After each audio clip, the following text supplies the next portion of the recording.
Hogarden is a lovely wheat beer. I think that's everywhere. Well, I shouldn't say everywhere. One of my Definitely. favorite beers. I've had it, and I'm not a beer drinker, so it's at least prevalent enough for me to have it.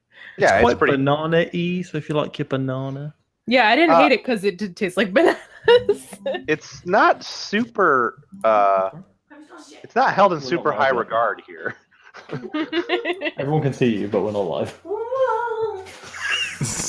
I think we just went live. We actually did go live, but don't worry, we have no cameras. Yeah, we can't see the cameras though on the stream. Excellent. I've got a special treat for you guys that is camera related. I hope you're excited. Uh-oh. Oh no. What have you I'll done? give you a sneak preview. Oh, I see. I was in another window getting this posted, so I have no idea. It was very yellow. Oh dear. Oh, yellow tail. I see. I was legitimately like, I have no idea what that is until it was very obvious. I can only assume it's some form of amiibo. Well, you could assume right or wrong. Is he gonna shove it in his butt? 90 minutes to 2 hours. Yeah, you can only show that amiibo if you're gonna put it in your mouth. Sam's Amiibo Dungeon. Sam's amiibo dungeon is better than Griffin's amiibo corner for sure. But He has to put it up his butt. I don't know if you guys that's know. a special for the cameras only. Do you guys have any other requests for our idle conversation game footage? Because I just put on Mario Party mini games. Yeah, that's kind of what I was hoping for. I kind of like it though. I feel like it Wario somehow it feels like it fits. All right, I'll just leave it then. Like That's what this conversation is like. yep, that's what I was thinking. Is this episode 11 or is this episode 12? This is episode 12. Sweet. I knew I was right all along. Okay. Everybody ready? Yep. Sure.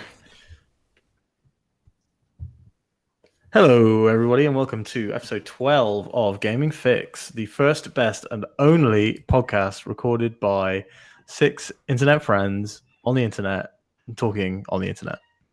I don't think that's today- true. Shh. They're not real friends.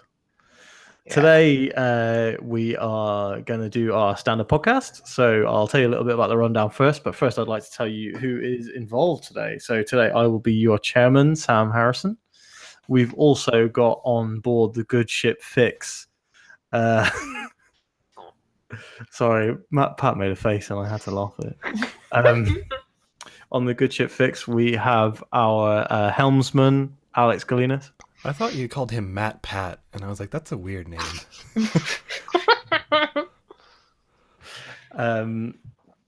Our other boat job, Allison.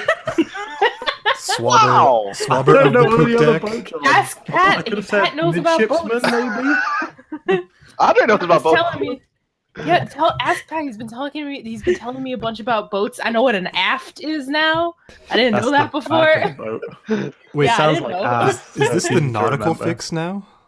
Yeah, nautical fix. This is it. That's a podcast I can get behind. Yeah, Andre and I can do a sailing podcast. That's that'll fit our brand really I've well. actually totally been sailing on a racing sailing boat.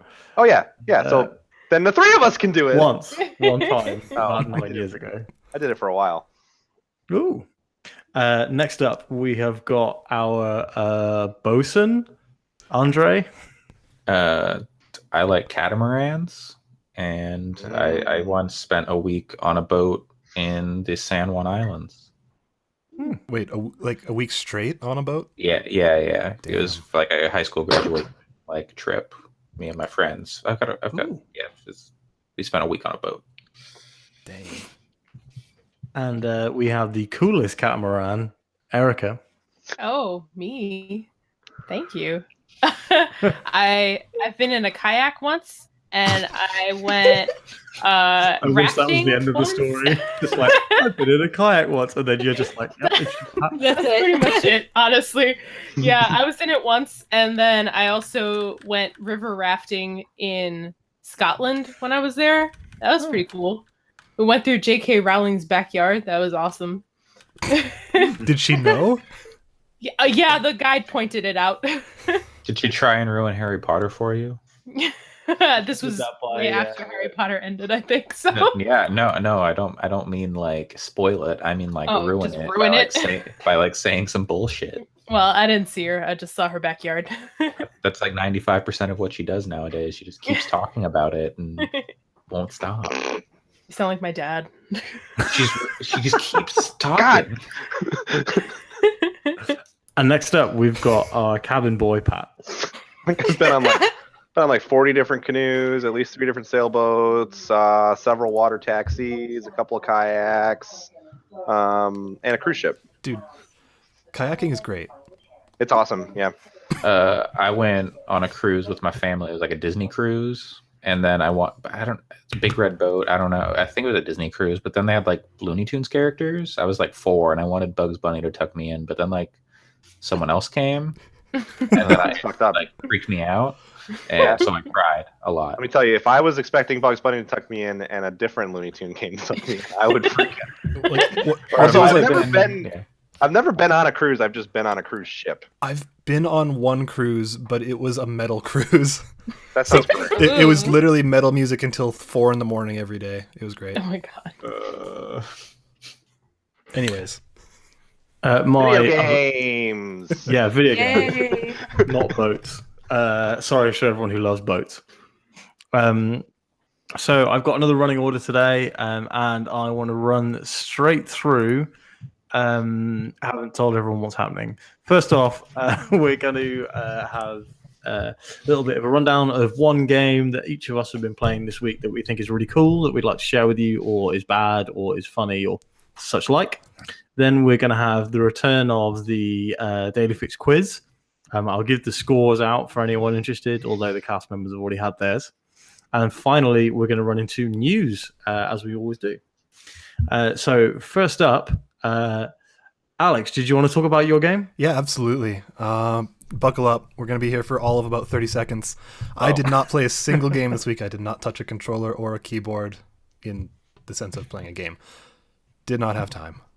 And I stole all of your free time today, too. It's true. I did watch 5 hours of wrestling this morning. So next week we have a whole discussion about that. I'm wearing a thematically consistent shirt for wrestling today. Me too. This is great because no one can actually see this on the stream. Why are you wearing a John Cena shirt? I bought it for a fancy dress costume, and all my other clothes are in the wash because I'm going on holiday. It's pretty good. It's I not a bad especially like shirt, honestly. The I back don't of know. the shirt. Oh.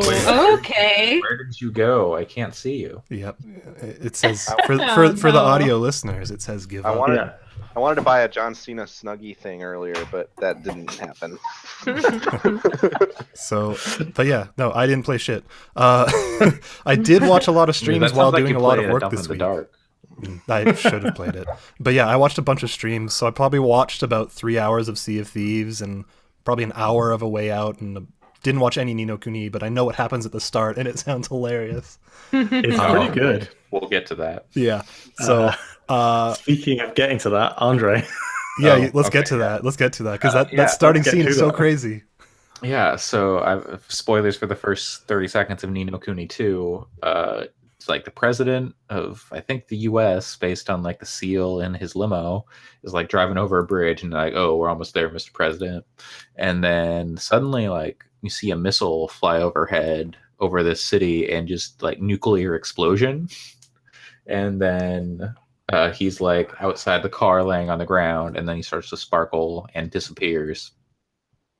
And then he is transported into the land of Ding Dong Dell, into the bedroom of Evan Petty Whisker Tillman or some bullshit. Tildrum. And he's like younger and he's got a ponytail. And then that's kind of the last you ever like. He's not like, what the fuck is going on? Where am I? He's like, oh, huh, where am I? What's going on? I guess I'm just gonna like walk out of here and like fuck this kid with cat ears. And just like he's got a gun and he just like ices some like mouse or like rat who's like gonna kill the kid. The start of this game is wild. Yeah, it sounds I amazing. prepared myself for just about anything, and then that was weirder than I was even anticipating. It's like it's Japanese it's weirdness real at its good. best. But like the like, I just I mean, I've been kind of thinking about it, but it's like I'm 8 hours in, and at no point has Roland, the man who is displaced from, who was formerly president, at no point is he like, what the fuck is going on? Like, I'm not like, he kind of like, yeah, I'm not from here, but it's not like a big deal to him. Yeah, there's like a 2-minute conversation at the end of the prologue, and then Yeah. that is it so far. Yeah, We're about 4 hours in.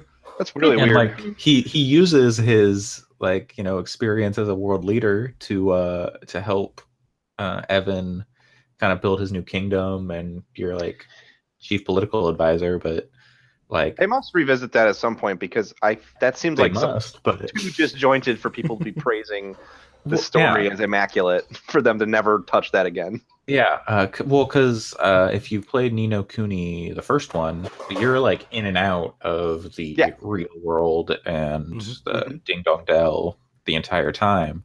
So I would figure that this was going to be a similar thing, but apparently not, at least at this point. And what I saw a thing on like how long to beat that put it at like 30 hours for the length of the game. That seemed short, but if I'm 8 hours in, and I've heard 32 with everything to get the platinum. Wow, that's short. Wow. yeah, That's actually really I thought surprising. so too. That actually is kind of I kind of like that for myself, but I'm a little Yeah. surprised that they would put out a game yeah. that length. Yeah, it's interesting. So, That's so- significantly shorter than the first one, right? oh, the first one. Yeah, was first 50 one's or like 80 60 hours. So Is it? Yep. Yeah.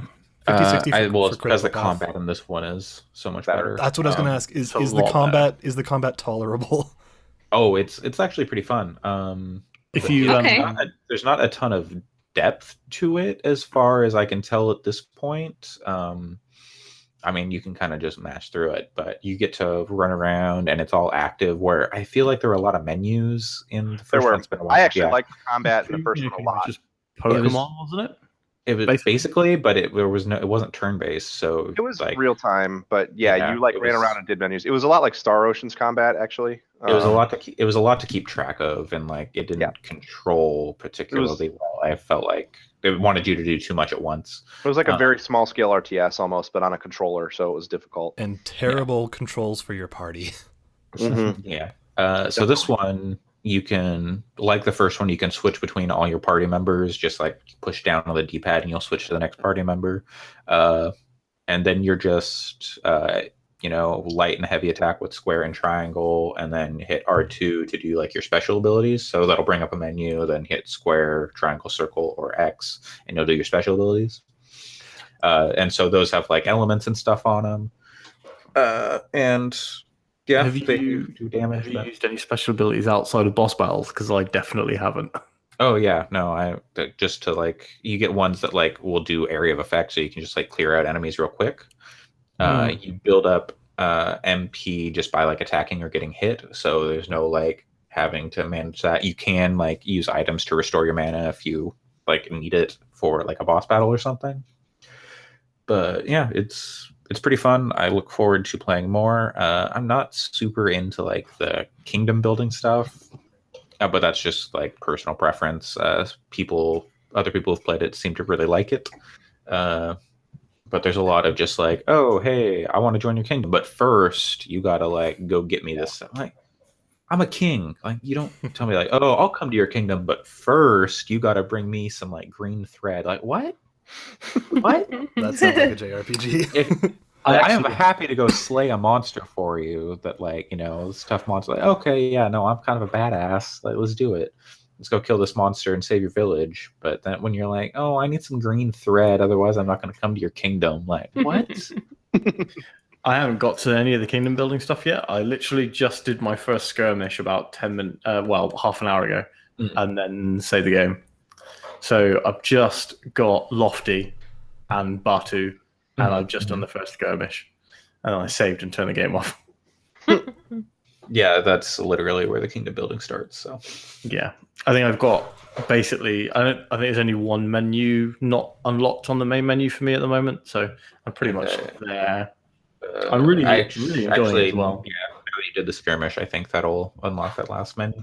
There's this weird thing called like the tactic tweaker, where you put like you'll level it up by getting experience, and like you get points that you can put into it. And there are like I think 4 sections, and each section as you level up, you get like more points that you can allocate, and you can go in at any time and switch it up, except if you're in battle. And so there are like 6 monster types, like solid versus natural versus, and then like fairy, or like I don't remember exactly. It's like solid versus goo, natural versus something else, Dragons, and I think. maybe. And so what you can, or reptiles maybe. And so what you can do is you can put points into like one way or the other on each of these comparisons, and then that'll let you do more damage to that type of enemy. So if you're like, oh, well, I know this boss is like solid, so I want to just put all my points into solid, so that way when I fight it, it'll, take a lot more damage and be easier to beat. And then there's like, again, set it so you get more experience or more gold, and like, or more rare items or more experience. And there's like a weird like 4-way, like which ones do you want? And then that's kind of the deal with that. Any questions? How tied to the first game is it? Sorry. Yeah, carry on, Pat. I was just saying I really like this game as well. Played about 4 hours. I would just ask, like, how tied to the first game do you feel? Is it? It takes place a long time after. I didn't get super far into the first one. Gotcha. I got to like, there's a volcano. I passed the volcano and got to like the genie boss fight in the first one. That's around where I got. Yeah. There was a part where it definitely like references the events of the first game, but like it's just kind of retelling like in general broad strokes, like here's what happened, here's the legend of what happened. Sure. That's cool. And it might, like the overall story might be going to a similar place, but I can't say for sure. Gotcha. Like there might be like a recurring big bad. Yeah. Right. Are you playing it on PS4 or PC? I am playing on PS4 because I could get 20% off that and something else that I will talk about next week. Ooh. I'm also playing on PS4. But it gets a little framey here and there, but like in combat, it's fine. Just like open world stuff, it gets a little wonky. It's absolutely beautiful. So like the art is really great. The environments are incredible. Is the scale of the world similar to the first one? It's similar, yeah. Okay. Maybe a little more exploration based. Sure. I feel like the areas are maybe a little more open. Like they were pretty linear and like kind of narrow in the first one. They're a little more open in this one. Cool. Not like extremely so, but a little bit. The one thing, there's 2 kind of semi-complaints that I think I've got about the game, in that the world map doesn't look great because it's these like too bad.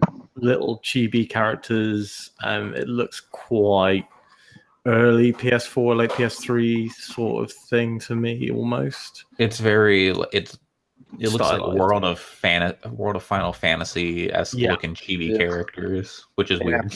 Yeah. And huge swaths of the dialogue isn't voiced. Like I would say 90% of it feels like it's not voiced. Yeah. And especially if it's a 30-hour game, when games like Final Fantasy 15 have hundreds of hours of voice in them, like it just feels a bit like a cop-out. Like maybe they made the game cheap. I mean, I know Level 5 isn't as big as Square Enix, but I would have liked more dialogue. And the stuff that is spoken seems really random. Like certain lines will be spoken because they are apparently important. Is there a really good Welsh accent in it? Yes. Well, is there? Yeah, like, probably. I don't remember. I don't remember. There's a really good version of Scottish Twitter. Yeah, I heard that. The best. Mr. Drippy is the best part of the first game without any questions whatsoever, and I want more of that in my life. Sadly, Mr. Drippy is not here. Yeah. But yeah, there's. I think Lofty is either Scottish or Welsh. The accents are extremely similar. Yeah. So after the part that Sam is at, if you go on to like, there's like a social media thing where you can like posts. I don't know. I have that already. Yeah. So I don't know why. Well, but after the part you're at, there's a post that is just like beautiful, where the guy you beat in the skirmish is posting about how he lost and how he's angry about it, and how he's going to come back and get you. God. But it's Sounds also it's in amazing. like Yeah, it's there's- like written like it's Scottish Twitter, so it's really funny. It's like the Scottish Nemesis system. No, it's just like some weird random thing they wrote in. Like I don't know if he'll actually come back, but it is like this guy angry he lost a battle and writing about it on like fantasy Facebook. Yeah, it's quite the fantasy Facebook is quite funny. So yeah, but there's also like this weird guy who's like taking pictures of you, but you're like, where the fuck is this guy? Why is he taking pictures of our secret like political meeting? Yeah. That's a little concerning. Yeah, but it's pretty fun and cute. It does like the like weird naming stuff where everything's named like something really cutesy, like, oh, go find my rub-a-dub scrubber, or like they all talk in like, I need a horny warny woo. What? Okay, I think we need. On that note, We said found no a safer work. content this week. Hey, this old librarian lady wanted me to find her a horny warny woo so she could be beautiful again. So she would give me a library card. It was a bad librarian. Yeah, she should just give you the card that's like government funded. Yeah. Well, this whole kingdom, their government funding is questionable. Good point. I think we should keep this JRPG trainer rolling and go straight over to Alison. Hello. So, well, before I get into my game, I have to just announce that it's the end of an era. I got to the last cat in Cat Condo, and Oh wow! I'm so jealous. Hell yeah. And I have Going deleted solid? it off my phone, and I'm really excited about that. So I am free, and I am free to do whatever I want without looking at the cats. And so I also finished Mario and Luigi Superstar Saga on Game Boy, on 3DS rather, and it was fantastic. I had this idea that I was going to go to something that was different from an RPG. However, when the Steam version of Chrono Trigger came out and everybody thought, oh, this was terrible, I actually went and got a DS copy of it because that's supposed to be the better version of the it. best version, yeah. Yeah, so I've been playing through that. This is actually the first time I've played this game because it's one of those where I've been meaning to for a long time. Sam, the look on your face is just beautiful. I'm like, you just look so excited for me, and I'm excited for myself. You're Because extremely lucky. but it's one of those things where I've heard about this game for so long, and I've heard about how good it is for so long, that I was wondering, oh, is this going to have aged well, or is this going to live up to the hype? Because there have been times where I've played older games and I'm like, oh, this is clearly great for its time, but it's not super great now. But I'm really enjoying it. Like, I'm only about 4 or 5 hours in, and I'm so far just like, I really like the setting. I think the mechanics are neat. It feels fun to play. The characters are cool so far. So the writing's funny. So I'm just really enjoying it. And it feels like something that's totally held up over the years. So I'm excited to play more of it. Have you renamed any of your characters? No, mostly because I used to like rename every character, but then when that option came up, but then people will be like, "Oh, what about X character?" And I'm like, I have no idea who you're talking about because I renamed it. So I haven't renamed any of the characters. My favorite renaming a character in any game is in Final Fantasy IX. Has everyone played 9? Anyone played 9? Where like there's a character, Princess Garnet, who goes by Garnet, and you're not allowed to change her name at the beginning of the game. And it's because at one point she like goes underground. She's like, "Oh, call me something else. What's that on your belt?" And he's like, "It's a short sword." And she's like, "Oh, what's like a short sword that I could be called? I know. I'll call myself Dagger." And the like window comes up, and I just named her Garnet. Yeah, because the thing pops up and the name in it is Dagger. Yeah, like it's preempted. Yeah. Like, what? It's like, I'm not naming a person Dagger. That's weird. Just call it their real name. Wait. But back to Chrono Trigger. It's a Yeah. very good game. Have any of us, other than Allison, have any of us not played Chrono Trigger? I've never finished it. I've only played Yeah. about half of it. Oh, I I watched touched it, but I didn't finish it. I watched the Patrick and Ryan. endurance run. Yeah. Yeah. I don't know if I finished that, but The first JRPG I ever completed was Chrono Trigger on an emulator on a Windows 95 PC when I was 13, I think, 14. Yeah, I've owned a lot of different copies of it over the years. So the police are coming for Sam. Yeah. My first was either that or Because they Secret can't of see Mana. me, so I'll be fine. An invisibility cloak on. I've got a Stardust shirt around here somewhere. Oh wow. So what are you thinking so far? How many hours are you in? About 4 or 5. So I'm in the factory right now, if that helps. Yeah. Yeah. So it's so I'm getting to some of the time travel mechanics, which again, I really like time travel in media in general. So I'm like, I have no idea why I haven't gotten to this yet, but Yeah. it's been really fun so far. And even though I knew that there were some elements of choices here, I was genuinely surprised when you got to the trial near the start of the game, and they're like, "Oh, by the way, you ate this dude's lunch," and I was like, "Oh shit, I did." I did. It was not something I was expecting from an older game to have that level of the choices you made are have gameplay consequences. Like, Yeah. I know that it's not going to be, the most your decisions affect everything. Like every decision affects everything type of system. But I was legitimately not expecting that from an older JRPG. So I was just like, what? This is. I mean, it has a lot of You endings, remember? right? I mean, there's Actually, Yeah, I know that there's some, but so Allison, I was have just you not expecting it. have you killed yourself on the final boss yet? No. Because you can just run straight to the final boss at any time.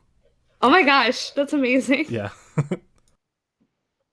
So it's like, whoa, let's go to the final boss. Oh wait, You will get Yeah. one shot that early in the I game. am incredibly underpowered. Okay.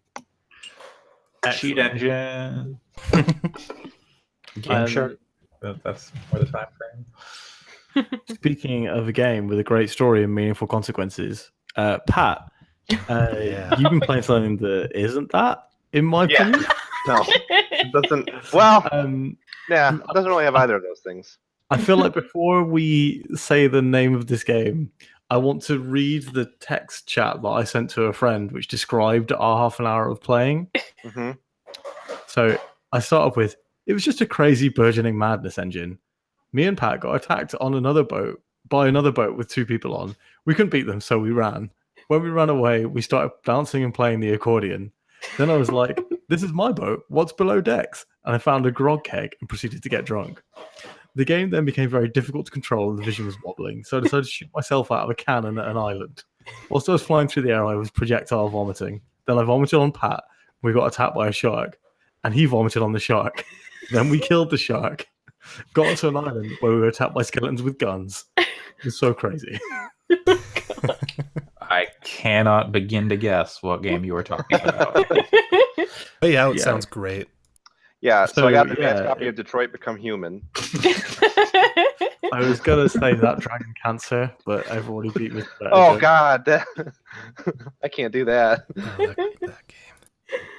I'll Yeah, praise the Sun King. So, so I've been playing. I played quite a bit of Sea of Thieves this week, probably like 12 hours or so.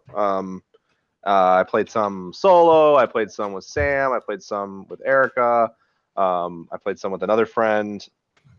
We actually got Erica and I met a stranger, and we got on a galleon. So I played on a galleon-sized ship and on a sloop.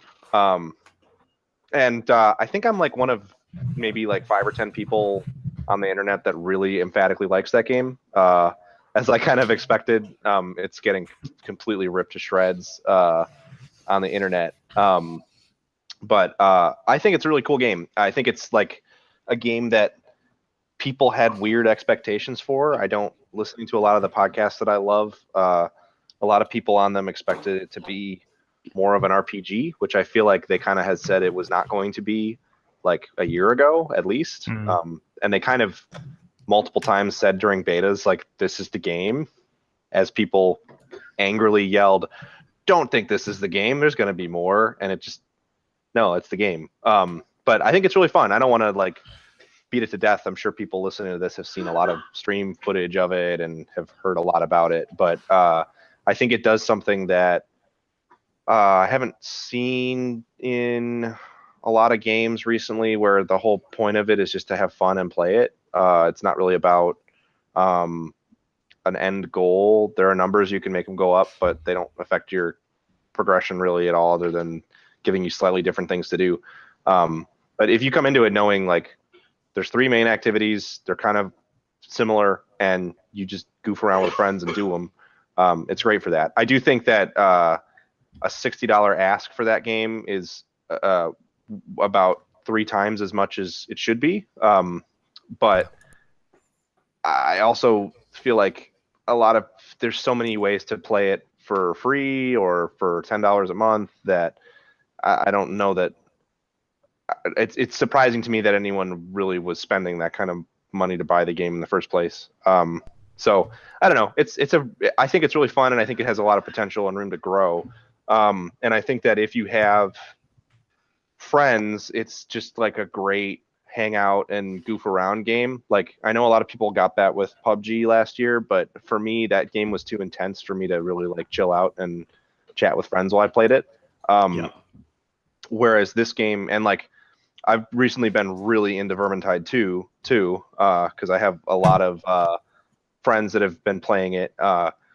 And that game, though, also way too intense to do just like to chat and hang out. Whereas Sea of Thieves, playing with a friend the other day, we were kind of autonomously running around the boat doing everything, and it was one of the games that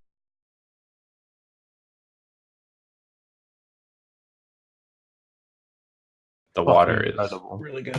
Even the lighting is like when the sun rises and sets, and the way it glints off the water and off your ship. I've never seen anything like that before.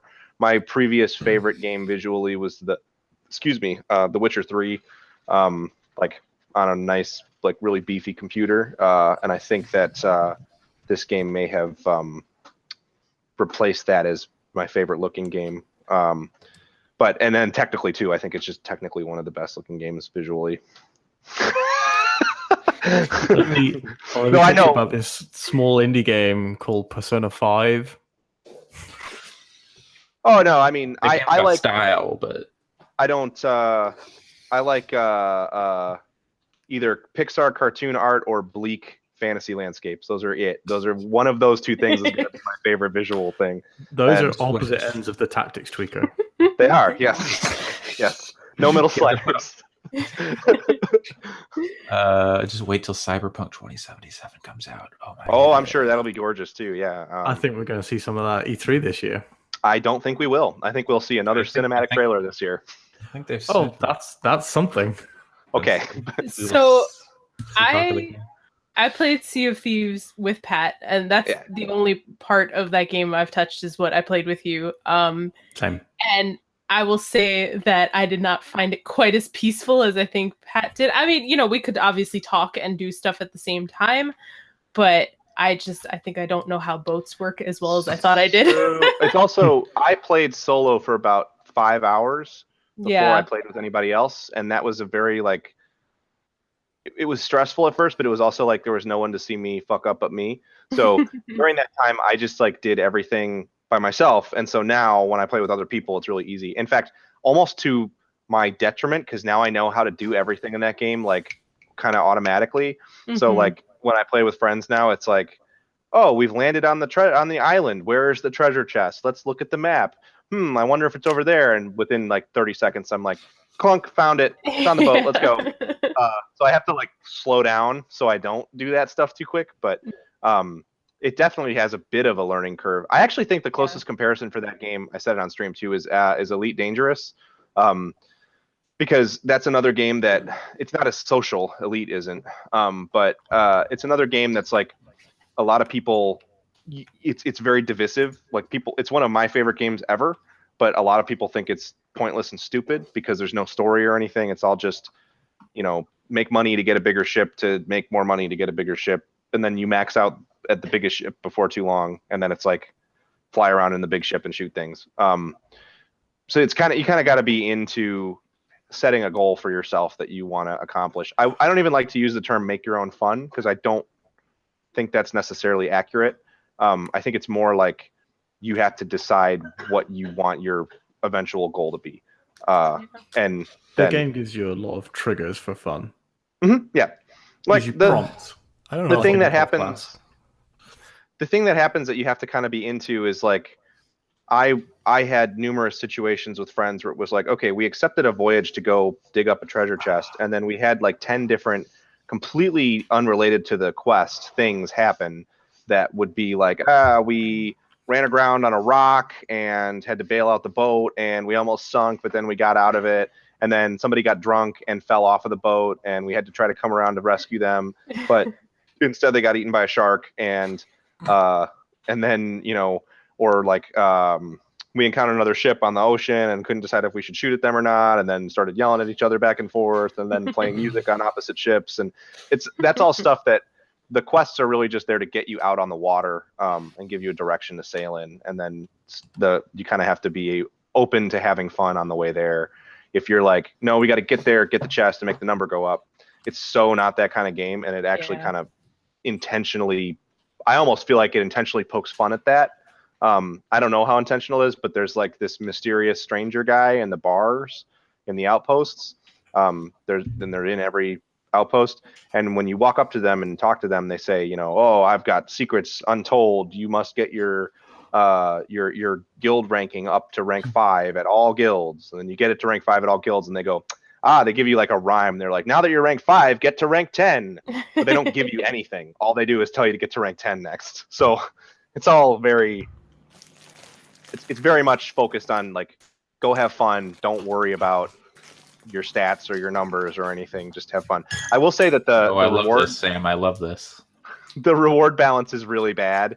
Right now you get like at most 1,000 gold from a like low level quest, and like to get or I should say early, but let's say after 10 hours of play, the quests that I can get, I'll get around 500 to 1,000 gold from them. It's actually usually trends lower to the lower end of that spectrum, but we're talking like to get the first sail upgrade for your ship that's just cosmetic, it's like 120,000 gold.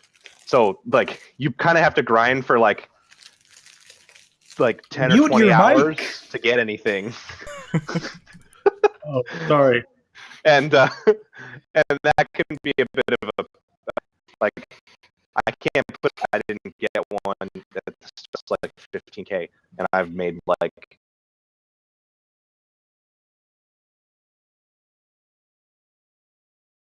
that game brings. Just don't buy it for 60.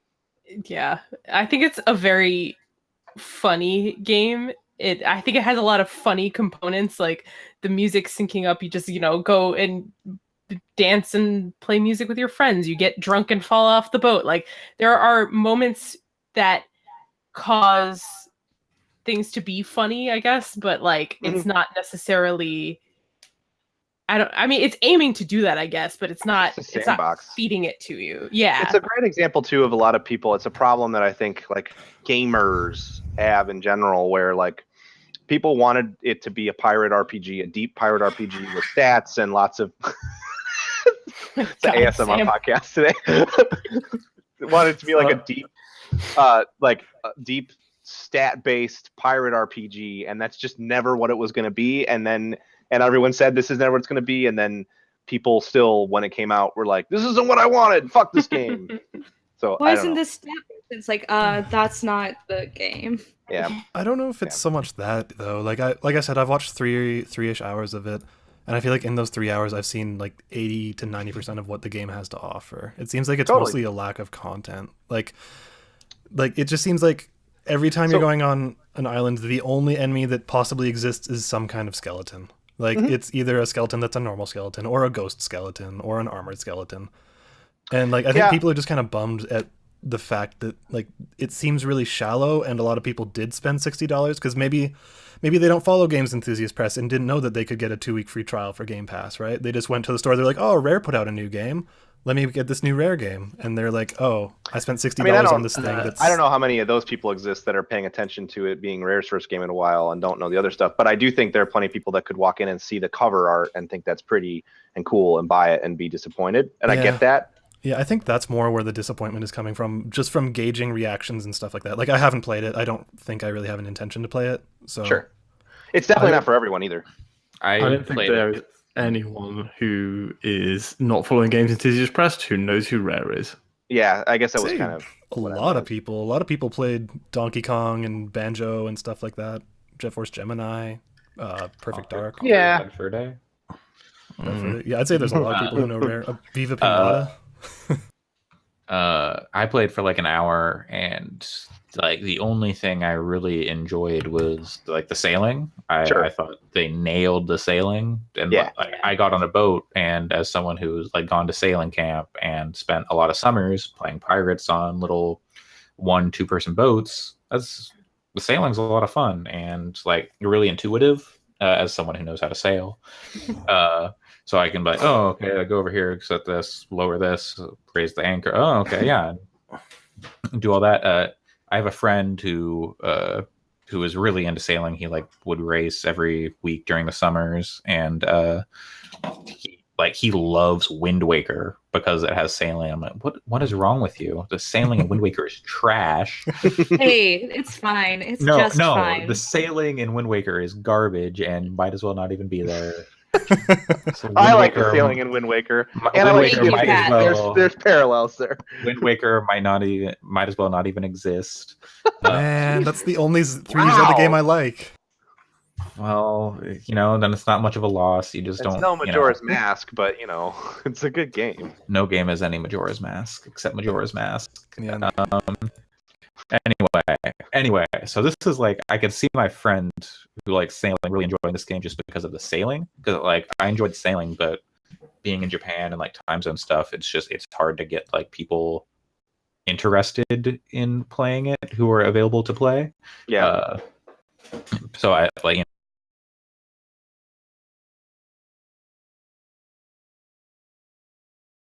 during the week and stuff I'm available now instead of like when everyone's asleep, but that's besides the point. I'm not really into those types of make your own fun games.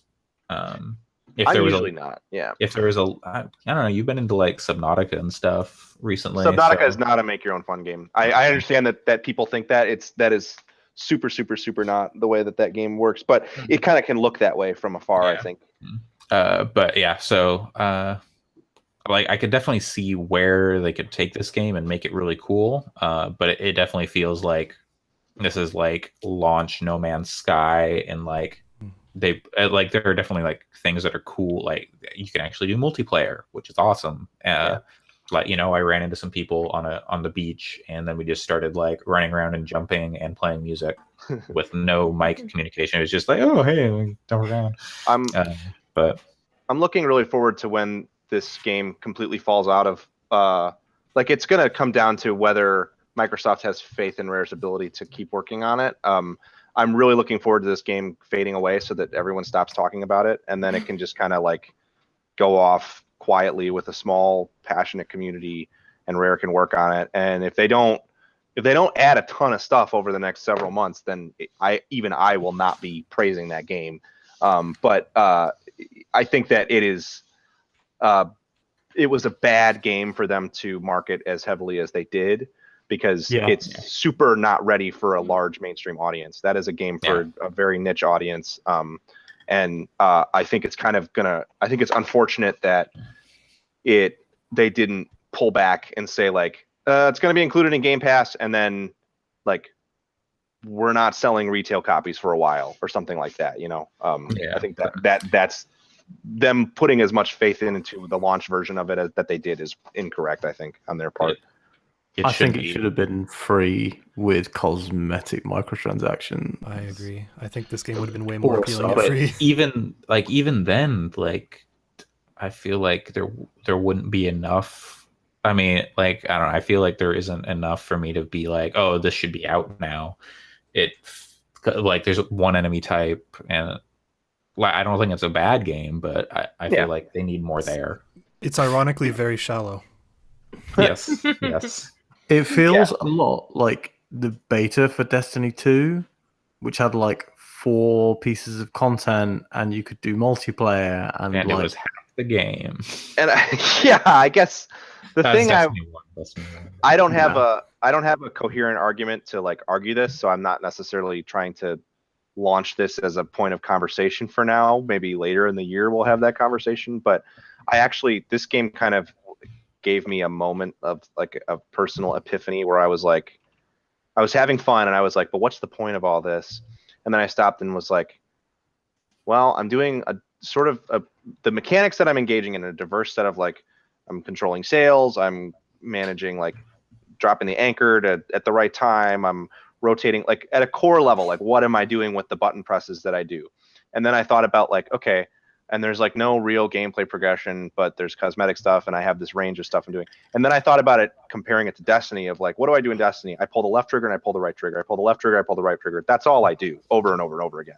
And granted, like it's deeper in different ways, and I haven't, like I said, haven't fully formed this argument critically. So we don't have to like, I'm not really trying to say one is better. Or sometimes you click in the right or the left stick. Yeah. It just made me think a lot about like, what's the point of any of this that we do when we turn on a game? Like, what's the point of being alive? There is no point. Whoa, we're all gonna die. So what we're saying is, thanks. The open sea made Pat contemplate the nothingness of life. Truly, yes. Well, the nothingness of games. Hey Pat, how did you feel about Stardew Valley, or did you ever play it? I have tried to get into that game 10 times. I own it on Switch and PC and PS4. And after a few days of gameplay, every time I'm always like, and I fall off. That's interesting because that seems like the epitome of exactly what you were talking about, of engaging with game mechanics rather than like some kind of story or progression. Yeah, I think in that case it's that Stardew Valley is not fluid enough for me. It always feels very challenging. Like it feels too much like work, I guess, at times. And I liked Harvest Moon a lot when I was younger too. Something about the layout of Stardew Valley's world just doesn't click with me. It's because it's always like, oh, I need to go do this thing, but I can't find the person I need to talk to, or I can't find the store doesn't have the item in stock that I need right now. And I get very like bogged down because it won't let me do the thing I want to do without a bunch of legwork. Fair enough. And that's, I think, always been the thing that's frustrating me. I do think it's a well-designed game, though, and it's beautiful. If only it was a little more streamlined, like Sea of Thieves. Yeah, kind of. I guess so. Speaking of moving on to a new game, Erica, I understand you've been playing a super cool game that I actually really want to play, but I've not got around to. That was the worst segue. That was it? It was kind of bad. So, I did not mean to talk about that for so long, so it's a good segue. So I've been playing Hand of Fate. The first one, I just found out that there's a second one that came out late last year, but I don't have that one. My husband and I do, on Fridays, we stream 6 days a week, but on Fridays we have a series going on called Rogues Gallery, where we take all of the roguelikes that he has in his Steam store, which is about 35, 36 of them, and we put them in a hat and we just draw one and play that. And so last week he played Hand of Fate. And so I tend to not like roguelikes. I like feeling like I'm progressing, and I feel like roguelikes tend to make me feel the opposite. I get there's progression in it and then you're kind of learning stuff, but like I like to feel like I'm like checking things off a list and finishing, you know? And roguelikes don't usually give me that. I also tend to hate card games. I don't like Hearthstone. I don't like anything. If I see a card in a game, I'm just like, I immediately roll my eyes. I'm like, I'm not playing it.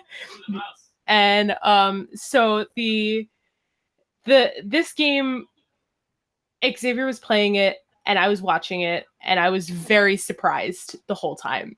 And I don't know, have any of you played it? Oh yeah, yeah. I've played some of it. Yeah. Okay, like I feel like I didn't hear anybody talk about it. I had no idea what it was.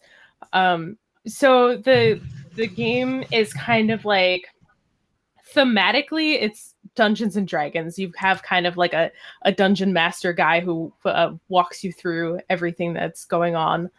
But the gameplay itself, you have like the decks of cards, I guess.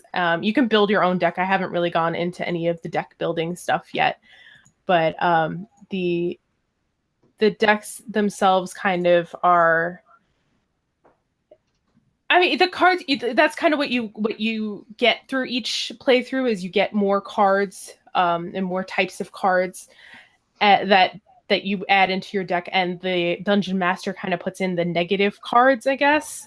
Mhm. And it's got a really fun style. You kind of build your level, I guess, at the end of every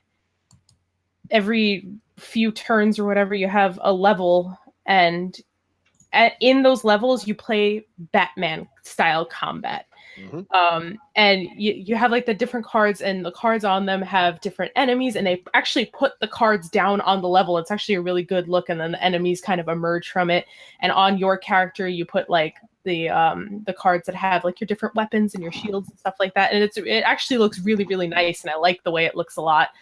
And I feel like the Batman style combat, like I really, really love the Batman games and the combat in them, and so I think that having it broken up by that kind of stuff makes the card part and all the reading a little less cumbersome, I guess. I'm not a real fast reader, honestly. So I tend to not play games that have a ton of reading in them. Like Yakuza 0. Yeah, she's fluent in Japanese, didn't you know? Oh man, yeah. So I mean, well, I played that on a stream and I did not pay enough attention to it because I missed a whole chunk of something. But but yeah, like I really like the way that game works, and I like the way it looks, and I like that all the card stuff and whatever is broken up enough that I feel like I'm playing different games, but the games all work together, I guess. Awesome. Yeah. I really want to play Hand of Fate, but I have not played it. I think like it's the sort of game that I will one day get in a humble bundle, play 30 minutes of, and go, "That was cool," Yeah, and then forget about. But yeah, I could see myself playing more of this game. I've played, I don't know, a few hours of it, but I can see myself playing more of it. I just don't think it'll be like, I don't think it'll ever be a game that I just sit down and play forever and ever and ever. It was a game that I played. I haven't played it in several months, but when I was playing it like once a month or so, I would get in, do a run or two. Yeah, that's kind of what I can see. Yeah, that's about what I did too. But it's so good for that, and it's priced right to be that kind of thing. Like the Hand of Fate 2, I think, is a little more meaty in terms of its long-term gameplay, because it's got like, I've read that it's got like an overarching goal that you're trying to accomplish, more like FTL or Into the Breach or something. So there's like more of an ending to it. And the first one, you just kind of go through the deck, and then at the end, you like get new cards to add for the next time. But yeah, I don't know. It's just a really good game to have on the side to jump into and play as kind of a palate cleanser. Yeah, the voice actor that does the Dungeon Master type guy is really good. It's really he's fun. awesome. It's really simple too. You can jump back into it having not played it for months and get into it again, because all it is like, oh, you found this sword, it's better than the one you had. Yeah. And the combat is, like you said, it's like Batman combat, so it's really easy to return to, and without kind of like having to relearn a bunch of systems. Yeah, exactly. It's definitely like from watching Xavier's stream that I was only like half paying attention to because I'm working the chat at the same time. Like I kind of already knew how to play it going into it, and so it's definitely not a complicated game, and it's just a good time, an easy time, and I want to play more of it, but probably not too much more of it. But And I also think that I think I said some stuff about the art style, but they also made a physical version of this game. They like crowdfunded Right. like a real card version, and I have to imagine it looks really nice because I really like the way everything looks in this game. Awesome. I've got a I question actually have. about another game that you're playing. How's Oh. Psychonauts? Oh yeah, I am playing Psychonauts still. Yeah, I'm kind of, it's kind of the controls are breaking my not heart. great. The You're breaking controls my are heart. not great. I really I'm not bothered enough to stop playing it. And especially because I'm only playing it once a week on Thursdays, which are my days. And I'm very interested in what's going on in the world. I think everything's really creative and really interesting, and I like what's going on. I like what I'm seeing so far. The remaster, I'm assuming, looks really nice because all the cutscenes are not remastered and they look like garbage. but but it's like I would say that's a nice looking game, but it does not control great. The last part I played, I was inside of Sasha's brain.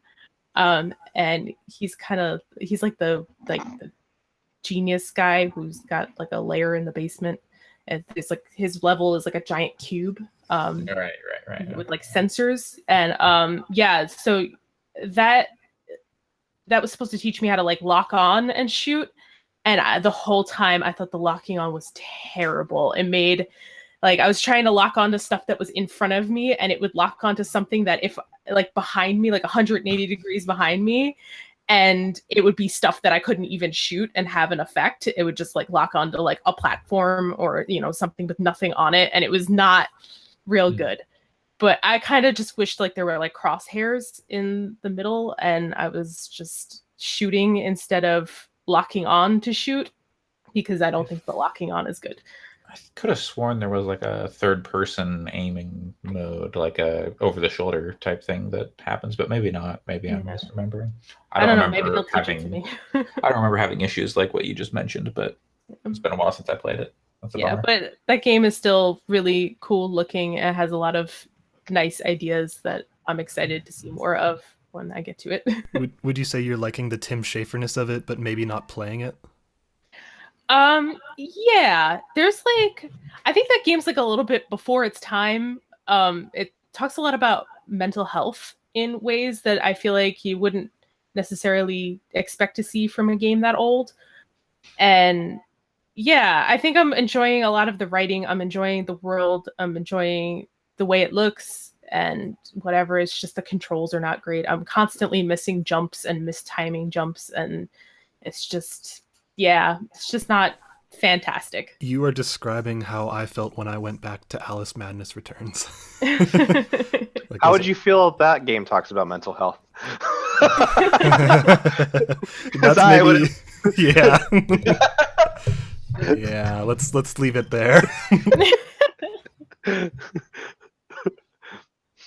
Excellent.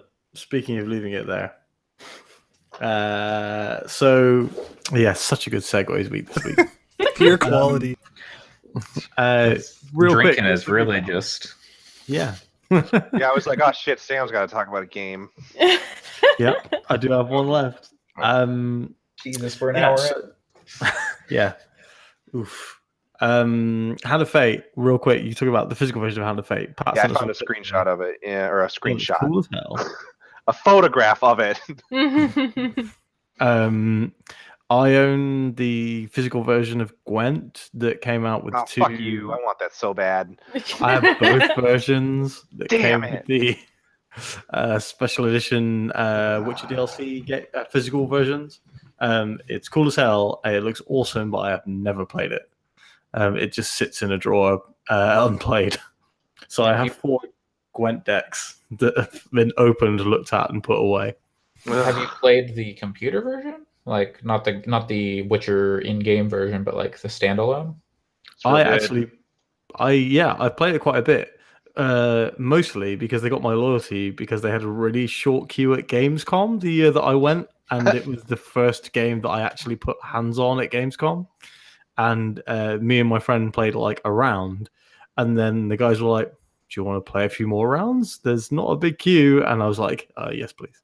So they were really nice. They gave out the best merchandise. That's secretly the best, I think, mechanically of the digital card games. Unfortunately, it is hard to, like, I don't know if it's going to work forever. You know, I think it's probably more limited time than something like Hearthstone that Blizzard will milk for the next 10 years. I would really like a Gwent game that plays like Gwent plays in The Witcher 3, not the slightly adapted and changed version that you get in the Gwent game. And I'd like a full story. Like, give me like a 15-hour story game of being a Gwent player Hey, that's basically a visual novel. If you want to sell me on basically a game like those old Yu-Gi-Oh! GBA games that had real stories in them that were terrible, but when I was 10... As someone who played a lot of Yu-Gi-Oh, I could never get into those games. They're bad. They're bad. They're very bad. But So hear me out. What if you were in prison? Which card game would you want to bring to play with your eventual escape partner? I think that I would mostly be looking for a way out. fuck you. So no card games? No card games? So today, instead of attending the New Japan Wrestling viewing party that the rest of the gang had, I recruited a friend and played through the entirety of A Way Out from start to finish in one session with no breaks. Oh my God. Wow. I wanted to kind of have a complete experience of it, and I knew that it was 5 hours. So I bought it from the PlayStation Store, came home with a load of snacks, and finished that game. So A Way Out is, for those of you who are living in the dark or not super aware of this game, it is a game by Joseph Fares, who famously was the developer of Brothers, A Tale of Two Sons, which is a much better game than A Way Out is. Oof. Brothers is a very, very good game, though, so it's not a damning thing on A Way Out. Are there 9 games better than A Way Out? Definitely. I think every game we've discussed today is better than A Way Out, most likely. I was going to say every game we discussed today is better than Sea of Thieves, so yikes. There were so many moments in A Way Out that were extremely satisfying. A lot of the mechanics, the shooting mechanic in particular, is quite bad. And I think it's a shame the final chapter of the game really heavily relies on it. But the rest of the game has these cool... It's not far off like a Telltale or a Shenmue game. There's just quite well done QTEs everywhere. There's a lot of stealth stuff. So, like, for example, right near the beginning of the game, there's a section where one character has to distract a nurse and then a prison guard so that the other character can steal a chisel, which they can use to open the back of their toilet in their cells. And then, like, the next section of the game is basically like you and the guy, you're next door to each other in your cells, and you're like chiseling away, and the other guy's keeping a lookout. And like, there is no way for me to know whether the guard is going to look into my cell. Like, there's no noise, no anything that I can get. I have to rely on my co-op partner.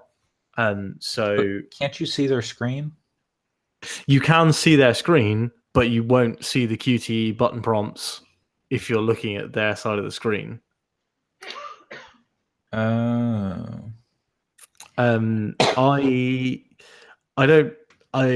a lot of problems I had with this game.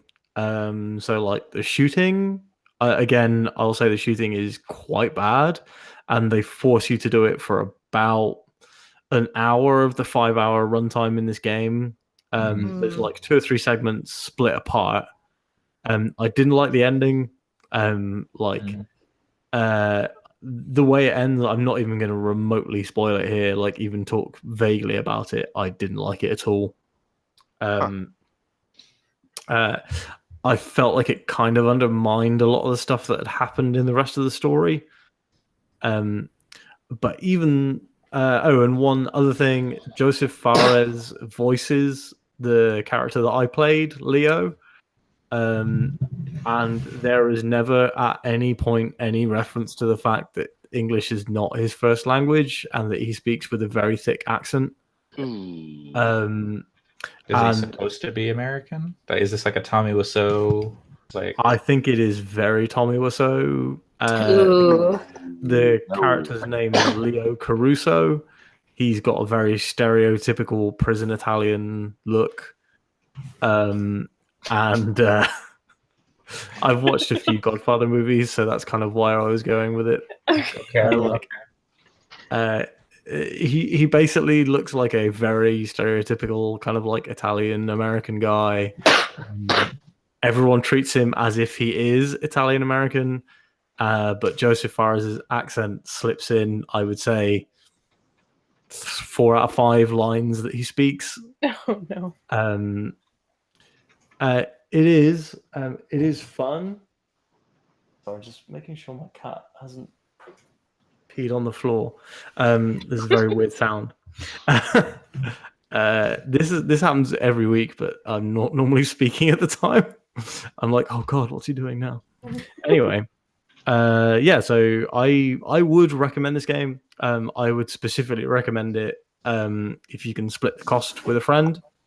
So for example, the game costs £25 in English money, and I bought that on my chin, as it were, because I knew that I wanted to play it. I wanted to play it today for the podcast. And so the friend that I played through it with, I didn't ask him for any money. I was like, can you give me 5 straight hours? And he did do that. We played the entire game. There's a couple of segments where I don't know whether it would have been as fun. Like we were playing with headphones on because we were playing online. And the conversations, you can both get in conversations at the same time. When I've seen a few reviews, but not all, have mentioned, oh, the conversations play out over each other. When I was playing with headphones on, and you do select headphones as the audio device in the menu, it just kind of muted the other conversation and only played mine, but the subtitles still show. And I think that maybe headphones and online might, weirdly, this co-op game, playing with headphones online might be the best way to play. Yeah. Okay. I'm going to give it another shot at some point because I only got 3 trophies throughout the game and played 5 hours of it. So I do want to get a couple more at least if I don't get the platinum. The game, I would recommend it. Again, I don't think it's worth what they're charging for it. And I think it's very much like a B game. It always. I have a friend that wants to play through it, and I don't know that they have anybody else to play with, so I may do it because they bought it already. But like, it always struck me as being like, I kept hearing people talk about how ambitious it was and how like revolutionary the ideas there were, and every time I looked at it, I was like, I don't think so. It looks like a co-op like adventure game. It's like, yes, I know that that's kind of a new concept, but it also looked, I kept hearing like 3 to 5 hours to play through it, and I was like, and this is like a $40 game?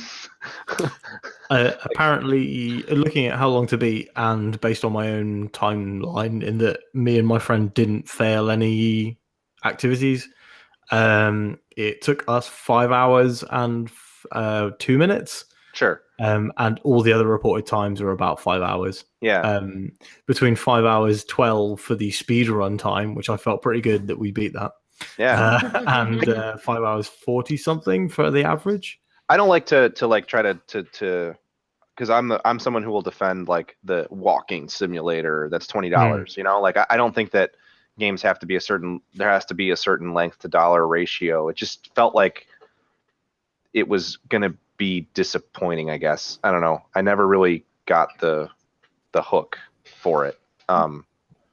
Yeah. Do you How feel does- like if you split the cost with your friend, it would have been worth it? I kind of feel like it was worth it to me in terms of I'm sure I'll play it again. My future brother-in-law and his girlfriend are cat sitting for us this week while we're on holiday, and they're going to play it. My friend who I played it with had a great time, and it was good to like connect with him. So That's cool. a lot of things around the price around the game made it worth it. I think possibly the game itself in a vacuum isn't worth £25. Do you think that it is something that would be impossible to relay if you were just switching characters back and forth at the push of a button? 100%. There's so many That's cool. times. That's cool. There is basically I can only really remember 2 scenes where one character is doing something and the other isn't. Okay, cool. That's good to hear. Usually what they do is they give you the character who's not doing anything, they give you like a mini game to fuck around with. Mm-hmm. So like there's a scene where my character is talking to his wife and the other character is playing darts. Mm-hmm. And so they have this very Shenmue darts minigame thing. And like, so he's playing darts and I'm talking to my wife. And then there's another scene where he's talking to his wife and I'm fucking around on a wheelchair. So like, I'm sitting in a wheelchair trying to lean back and balance without falling over. That's pretty good. Yeah. And it has it measures your scores in every activity that has like anything. So Right. like in the darts, when you're in the zone where the darts is playable, your score shows on your side and his top score shows on his side. They put these really cool little subtly competitive things in there. That's cool. Yeah, I do you know, I do say I think it's good, and if you can get it at like, I think £20 would have been reasonable. Like half of a full price game is totally reasonable for this game, because again, it's 5 hours, and I don't think I want to replay it anytime soon. But I did enjoy it. The stream that I did of it was unfortunately scuppered by my friend who I was playing it with had turned off share party audio on the PS4, so it sounds like I'm having a one-handed conversation. But you can watch some of it as it's playing right now if you're watching the stream. But yeah, I would kind of recommend that game. Cool. How does Leo feel about the Oscars? I think he's pretty anti-Oscars. Speaking of which, question 1 from this week's quiz. That's not much of a segue unless this question is about a man named Oscar. Question 1. Where was A Way Out creator Joseph Fuck the Oscars Fares born? Is it A, Sweden, B, Norway, C, Lebanon? Everybody ready? Oh. 3. Wait. All right. Now I'm ready. Okay. 3, 2, 1, and show them. So everyone who put C, Lebanon, you are correct. So that looks like we've got Alex, Andre, and Erica. Erica, very close to... she's still on top, actually. Erica. If I hadn't forgotten the order that those questions about Ghost of a Tale were, forgot the answer Kickstarter, and it was Indiegogo. Question 2. There have been 5 Ni no Kuni games. Oh, wow. Yep. What? Ni no Kuni 2 is the 5th game in the Ni no Kuni series. Which one has the subtitle Wrath of the White Witch and was released on PS3? Is it A, the first game in the series, B, the second game in the series, or C, the third game in the series? Everybody ready? 3, 2, 1. Show me your answers. Anyone who put C, the third game in the series, you're correct. So it looks like it's just Erica this time. Okay. I mean, I totally guessed, but okay. I feel like I guess at like 90% of these, and I'm like, still, I don't know. The reason that It's I not do skill. the multiple choice is so that they are guessable, so that pretty much everyone's going to get a point every week. Question 3. According to How Long to Beat, my favorite website on the internet, what is the average time it takes to finish the main story in Hand of Fate? Is it A, 11 hours and 36 minutes? B, 15 hours and 42 minutes? C, 7 hours and 58 minutes? If anyone would like those options again, let me know. Guessing either way, so it's fine. I forgot there even was a Okay. main story. This is a guess. So it's 3, 2, 1. Show me your answers. Anyone who said A, you are correct. So it looks like we've got Alex, Allison, and Erica. Erica, you're on fire. Yeah, I guess so. Whatever the opposite of fire is, Pat.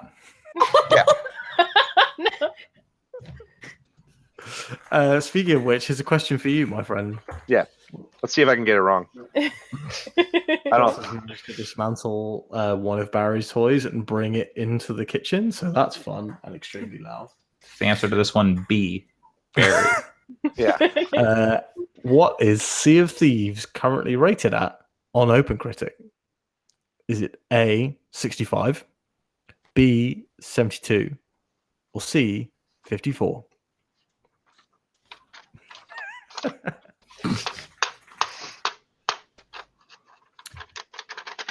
Three, 2, 1, and a go. Everyone who put A, 65, you are correct. All right. I don't know what OpenCritic is. Yeah, I don't know what that is either. I know the Metacritic is 72.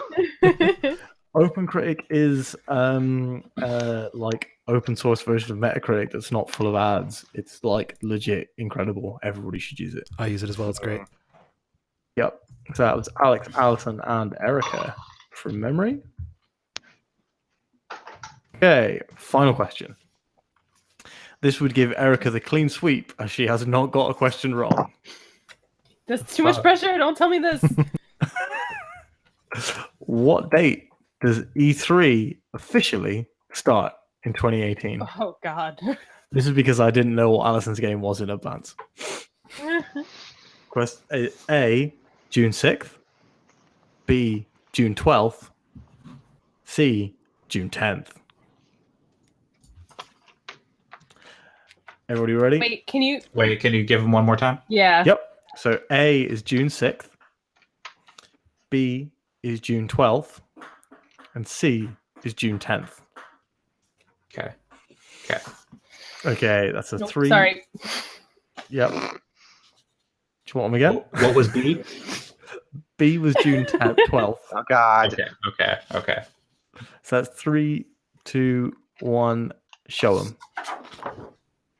Everybody but B, you are correct. That gives Erica the clean Yay, sweep. Erica! Yay! I'm the best. I'm sad that I didn't get that right, but I'm happy for Erica.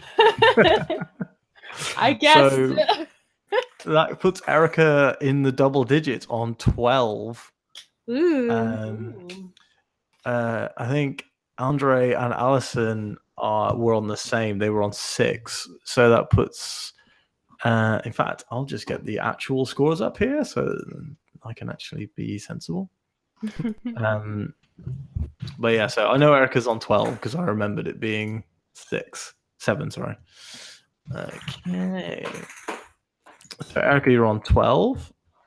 Then next up, we have got... I think Allison is going to be coming up next. So she is on 9. Maybe we should team Erica and Pat together. I need to talk about Nino Kuni Hot Troit stories. Oh, No. I looked at the Wikipedia of It Nino followed- Kuni to be like, what's going on with Nino Kuni? Let me make up a quiz question. I was like, what the fuck is going on? It Why are there follows 5 games? It follows the story of Oliver and his friend who create a custom car by finding parts around Hot Troit, eventually making their way to an abandoned factory and encountering creatures. yeah, those games get weird. Released in Japan on December 9th, 2010 for mobile devices. I have Oh my god. so we can get away from the terrible quiz results because they're terrible. I have breaking news for Sam. There is a Gwent expansion coming that has visual novel elements as well as an RPG overworld. So there you go. Sorry, guys, I might need to mute the recording a second just so that I can exclaim with joy. I didn't do anything loud because it's like midnight here, and I don't want to wake up the children who live next door. Okay, I'm just working out the scores here. 1 second. So Alex is on 9, Allison is on 9, Andre is on 7. I think I got more than one right. Did you get more than one right? Yeah. Wow, this is rigged. Yeah. That's why it's better to not even try to compete. Fake I think I trivia. might have to go back to the tape on that one. Fake answers. I got at least 2 right. I also think you might have as well. And have I put your name instead of Alex's name instead of yours by mistake? It's okay. I will go back to the tape. I'm sure Alex has got this recorded, or right, Alex? Yeah, let's hope. This cat is having fun. Yeah. He's being a real dick. He won't. It's not like he even got a quiet toy to play with. I thought you said that Pat is having fun, and then Sam said he's being a real dick, and I was like, whoa, I didn't mean to like shit on the quiz. I just know I'm bad at it. Okay, I think he's lodged it behind the fridge, so we should be fine. Next segment is extremely short. Like That's what you Luigi's- think. Have Have I got some thoughts about Elder Scrolls Online. Are they? Who said the next segment Pretty was much, new yeah. and not a surprise segment? Oh, damn it. We gotta keep adding. We gotta stop adding segments. You've been at this for 90 minutes. Don't you have to go to bed? Yeah. Oh my god. No, he just wanted an excuse to play that. Oh, Oh god, here it is. On Friday, Here we I are. received the Detective Pikachu amiibo. He's extremely good. You know what? He's know what? You want your that. head. You know what? amiibo with a real solid base, You know what? like by like 2 inches. You know what? He's bigger than the Guardian amiibo, so I'm assuming this means he could kill Link. Why did they Uh, make them squishy? I feel like he should have been squishy. The Good only job. squishy amiibo they've made was shit, so I feel like I don't ever want another squishy amiibo because it was so disappointing. I have like how exactly he's- 0 amiibos, so I I like don't how He he's has a standing cool on a map map. on his base. Yeah, he's Yeah. hanging out on the map. Yeah, it's a pretty good amiibo. I'll that's tell pretty All cool. right. I'd like to point It- out the stitching on his hat. It is on Yeah, the there's like stream, just so you know. Individual stitching is I incredibly wish- good. I wish you could Uh, squeeze it and make it say stuff in Danny DeVito's voice. Yes, I'm I also want not. someone to modify it so it just says "Always Sunny" quotes. I'm not 100% on board with the fact that it does look like it's making a Nazi salute. Yeah, I'm it not does. sure everyone was thinking that. He's like objection. But now that Somebody- now that you've said it, that cat's out of the bag. Yeah. Look at this amiibo. that meow, Ah, Oh no. I did not even have that thought. Nintendo that made a meow mistake. out of the polka bag. Yeah, No. yeah. I was gonna do So that that was too, 2 and minutes then I and decided 45 that was seconds too of much amiibo effort. review. I hope everybody who couldn't see the amiibo was extremely as pleased as everyone on the podcast. Which is literally everybody who is listening to this that isn't us. But you know. I can post some pictures of the amiibo. Maybe Alex. I'm pretty sure you could Google the amiibo and see it. I don't think it's that hard to Buy find your own pictures of an Detective amiibo. Pikachu amiibo. Listen, pretty you sure you have to could- see Sam's amiibo. You could go to You your can buy local. your own. They're actually not out of stock. Weirdly, for amiibo, they're still pretty available everywhere. I guess it's because it's attached to a 3DS game, and who gives a fuck about their 3DS except me and Allison? And, and Yeah. also the fact that it's $30 amiibo. I mean, like that there is that. It's only well, it's I actually don't know how much it was. I literally just clicked buy and bought it. I don't look at the prices anymore. Was Detective Pikachu Yeah. already in Smash Brothers? What isn't that a hat, like a costume, alternate color? I don't think so. Detective Will be Pikachu now. is my 75th amiibo, just so you're all Oh aware. my god. boy. Oh Why? my god. Boy. For what? They look cool on the shelf. News. Yikes. Right after you drop that bombshell, time for news. Yeah, let's navigate swiftly away from that. So let's So, take on a new heading and tack on over to news. oh, Yeah. Nautical Yeah. theme. Yeah, Keeping it I got it. speaking of nautical themes, Oh god. damn it! I had. Here we go. Ark Survival Evolved is gonna get a port to Switch. What? Bullshit. I actually didn't see that. Yeah. Another The game I don't care about. Ark is coming to Switch. They announced it a couple of days ago, and it's also coming to mobile as well. That one makes sense, but I've never played Ark. Has anyone played Ark? I wish I liked it. I have it on Steam from something, and I have never played it. So I've seen streams, but Kind of to Andre's point, I really want to make your own fun games. I just hate almost all of them, and that's my experience with that one has been negative. yeah, that's actually my oldest charge likes watching the streams, so I kind of have seen quite a few with him. Oh. But it's I don't know. I don't care about it.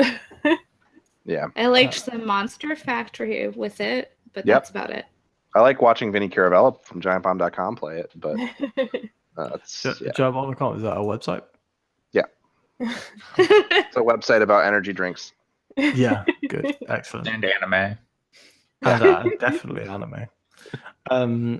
Okay, this is a PSA more than a news announcement. Just to tell everyone that the best episode of Hitman is free right now, up until April 3rd, I think. Best being Sapienza. Sapienza Okay. is free. We're all on the Also, same page. Okay.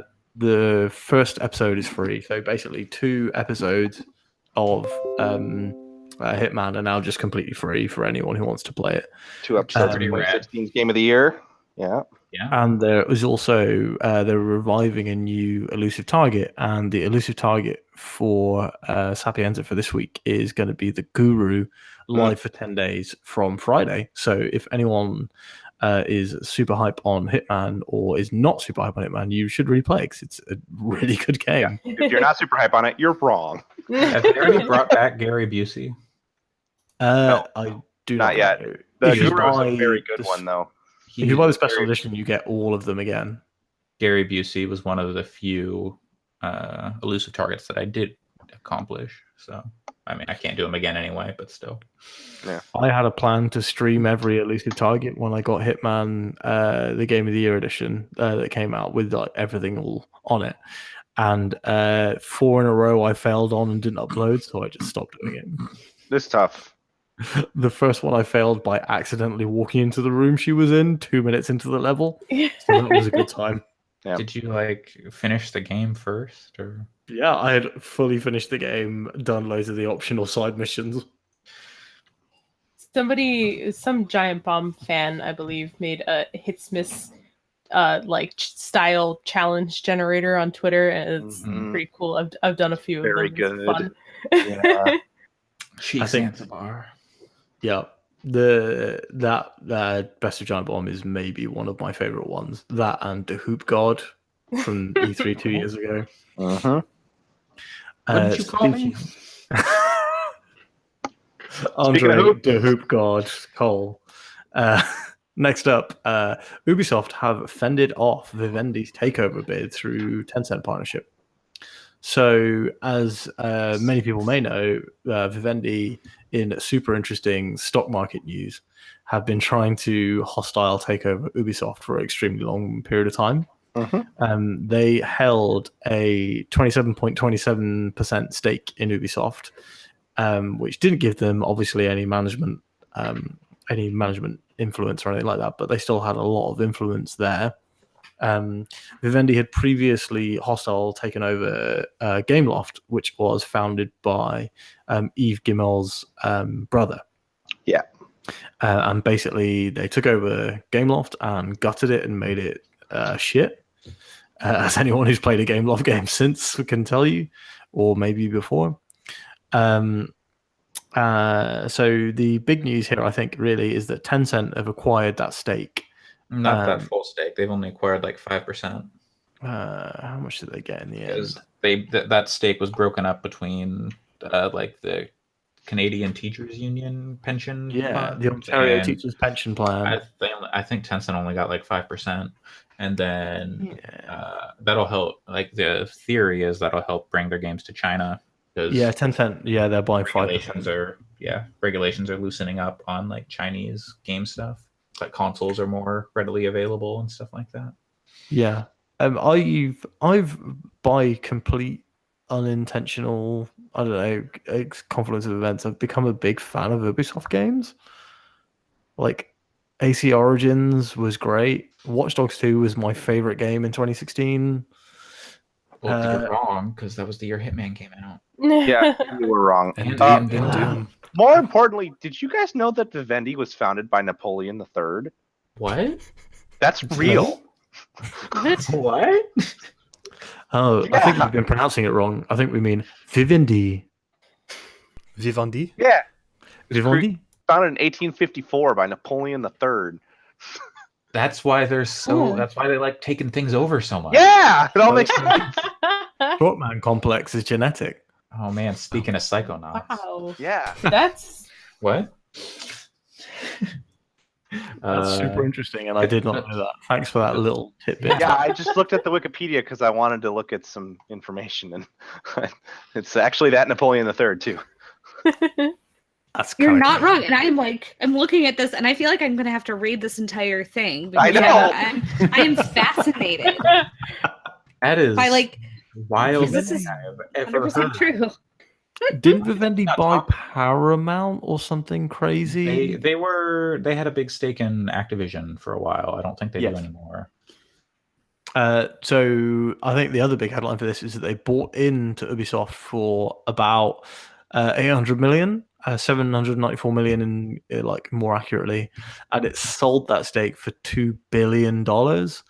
So Vivendi have made 1.26 billion And in they profit. cannot buy Activate or Ubisoft shares for 5 years, I think. Yeah, they can't And buy then- any more Ubisoft shares for 5 more years. And then Just- Tencent is not allowed. Part of buying their 5% is they can't like seek out. They like, can't increase. Yeah, they can't like seek out and try and gain a controlling share. Which is But good But you got to news. watch out for those teachers. You got to watch out for those teachers. They're Yeah. gonna. The Ontario Teachers Union. But man, do you remember how crazy Ubisoft went at the end of their last press conference at E3? They had like the whole gang on stage, everybody locking arms, being like, "Thanks for not buying great. us." Miyamoto had a gun. Yeah. Yeah. Miyamoto had a gun. Imagine what they're gonna do when they're unrestrained.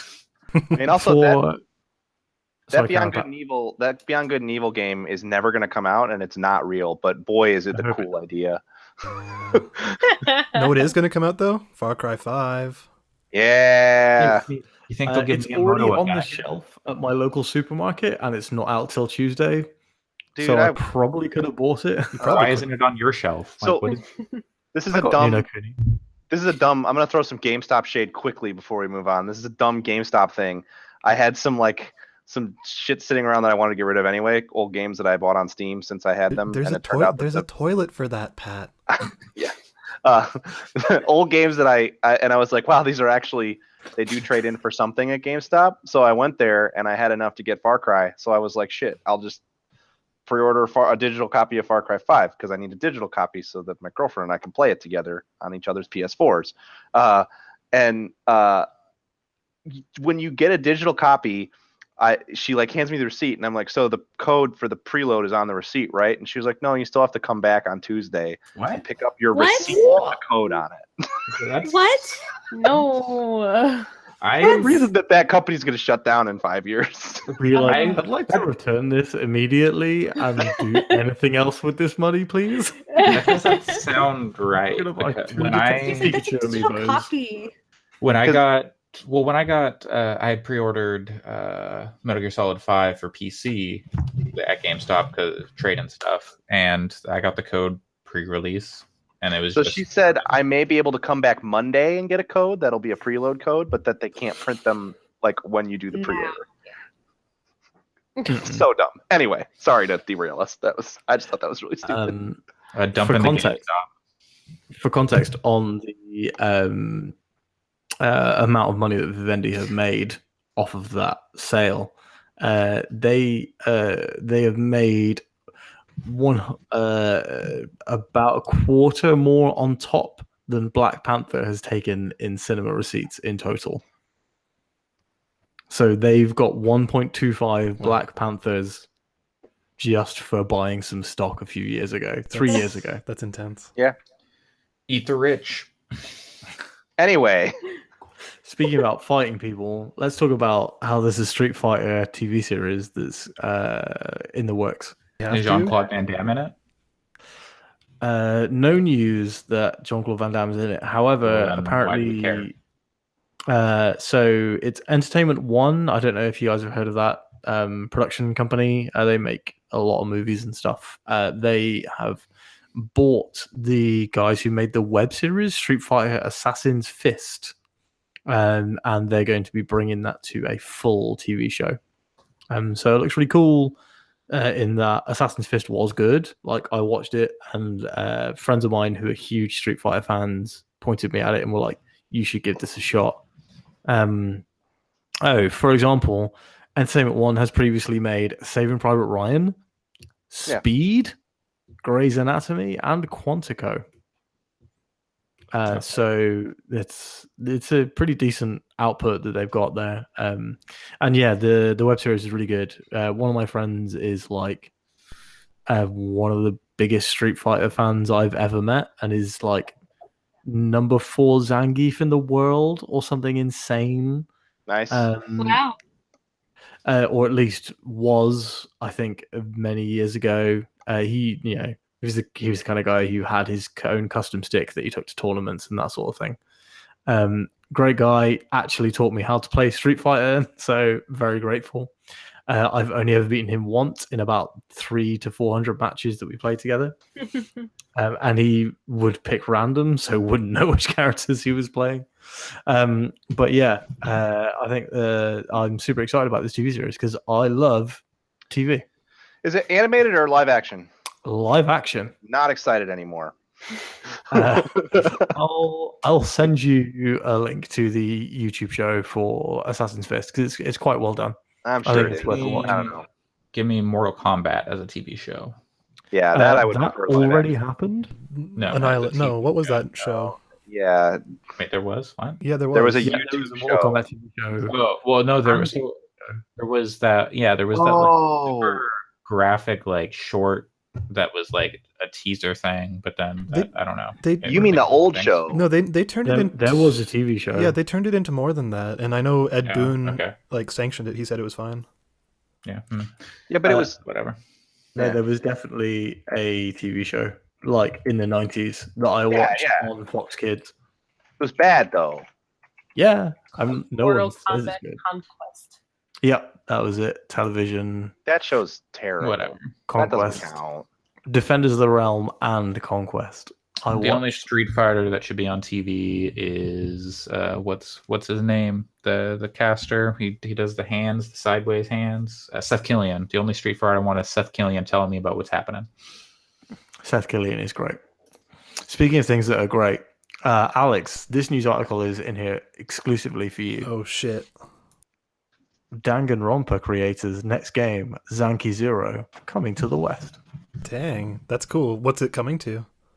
PS4 and Steam. All right, right on. Well, I mean that makes sense. That's where all their games are. So A new game from the creators behind the cult hit Danganronpa series is coming to North America and Europe. Zanki Zero: Last Beginning will be released on PlayStation 4 and Windows PC by Steam. Publisher Spike Chunsoft announced at GDC. The game does not have a release date. I feel like that would be a good thing for Switch. I also think it would be a great thing for Switch, but So, that's super cool. It's not announced for Switch. Yeah, I'm just thinking like I feel like a visual novel would be a good thing for Switch, like sitting on the bus. I don't think there's any visual novels on Switch. Nope. I bet Nintendo, with at least with the lewd ones, it's like no. I have something I want to talk to you regarding visual novels later, Alex, in a not recorded In a private capacity in a dark room. Yeah, preferably no pants. Well, I'm way ahead of you. This game looks really cool. Yeah. I watched the trailer. I was super interested. I will buy it. I'll give you the plot here real quick. So I don't want to know. I want to find out. Yeah, I'm familiar. It's probably better to find out. It's a cool thing. Okay. I was just going to say I'll read the concept that they've given you. No, It's nothing. It's really cool. It's not a game. It's not. It's a way of visual life. novel. It's not a game. It's a visual novel. Next up, we've got Andre's special news article. I'll read the title, and then Andre can give us a little bit of background. PUBG bringing in an event mode to answer Fortnite. And it's bullshit. Welcome to Okay, Andre's next news. No, okay. So I've got like a group of. So their first event is 8-player teams with double assault rifle drop rate. I've got a team. I've got a group of people that I play with that sometimes we can get like 8 people in a chat room, but so then we'll break off into like 2 4-mans or whatever. And that's fun. And so yesterday we all were in there like, oh, hey, the event's live. We can all play. And so we try like, wait, we can't invite more than 4 people to our team. You only get 4 people into a lobby, and then you have to match with 4 other random people. That is how Fortnite works too. What the fuck? Yep. This is how Fortnite. bullshit. That's Why? 20v20 mode. Yeah, you get 4-man squads within a 20-man team.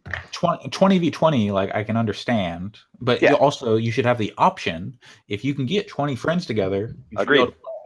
And like 8 people, like that shouldn't be too hard. Like even my like antisocial ass can get 8 people together to play PUBG, and like they could have done like pistols only or like shotguns only. Like they could have done like something pretty simple to like get this going, and then they go 8-man, but you can only pick 3 of your teammates, and then you have to get like you end up with like 4 other people who are maybe jackasses. I'm pretty sure too that you can't talk to the other 4 people. Maybe you can.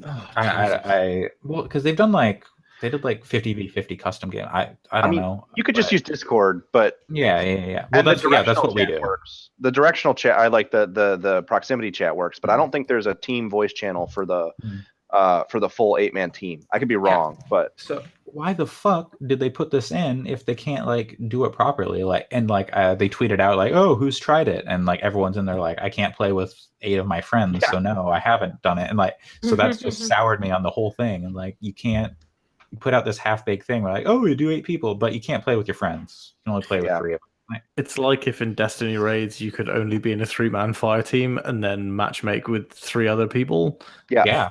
But not voice chat with them. Exactly. That's exactly what it's like. So, while we're talking about battle royale games, everyone's favorite topic. I can't play PUBG Mobile because I'm in Japan and it's region locked.